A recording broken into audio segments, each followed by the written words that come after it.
अभी जो integrated residential school है अपने मगनूर मंडल को दिया गया है, वो बहुत बड़ी बात है मगनूर के डेवलपमेंट के लिए। रेजिडेंशियल स्कूल के लिए हम 20 एकड़ का ज़मीन हम एलोकेट करे थे, तो गवर्नमेंट ने उसको एक्सेप्ट करके अपने को सैंक्शन किए हैं। तो जो मेरे को बहुत खुशी की बात यह है कि जुक्कल कॉन्स्टिट्यूएंसी जो एजुकेशनल हब के ओर दौड़ रहा है। परसों ही हम बिचकुंदा में advance technology centre Tata technologies के हेल्प से वहाँ पे एडवांस टेक्नोलॉजी सेंटर लाए हैं। वहाँ पे 6 कोर्सेस, बहुत ही अच्छे कोर्सेस स्टार्ट हुए हैं। अभी इंटीग्रेटेड रेजिडेंशियल स्कूल आने से मदनूर का विकास बहुत ही जल्दी होगा।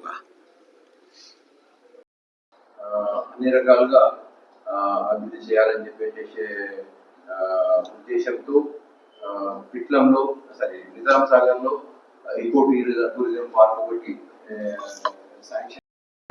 ఇవి మాత్రమే కాకుండా హెల్త్ కి సంబంధించి ఒక నూతనమైనటువంటి సిస్టమ్ తీసుకొచ్చి ఇక్కడ హెల్త్ పరమైనటువంటి సదుపాయాలను ఇంప్రూవ్ చేయాలని చెప్పేసి ఉద్దేశంతో స్టేట్ లో ఫస్ట్ బిచ్చుకుందాలో దాన్ని 6 కోర్సులు పెట్టినాము. దాంట్లో 172 మంది విద్యార్థులు ట్రైనింగ్ అవుతారు.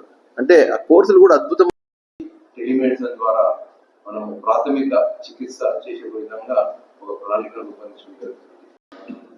అగ్రికల్చర్ మినిస్టర్ గారిని కూడా కలిసినప్పుడు మాకు అగ్రికల్చర్ పాలిటెక్నిక్ కావాలని చెప్పేసి రిక్వెస్ట్ చేయడం జరిగింది. ఒక ఈకో టూరిజం పార్క్ కోసము ల్యాండ్ రిక్వైర్మెంట్ కోసము చేయడం జరిగింది. అయితే అది మొత్తం నిర్వహణ కానీ దాని యొక్క ఎక్విప్మెంట్ కానీ మొత్తము టాటా టెక్నాలజీస్ వాళ్ళు ఇస్తున్నారు.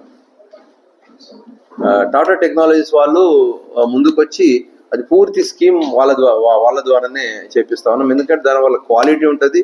ఆ తర్వాత వాళ్ళ సంస్థలలోనే పిల్లలని వాళ్ళు మంచి జీతాలు ఇచ్చి అబ్జర్వ్ చేసుకుంటూ ఉంటారు.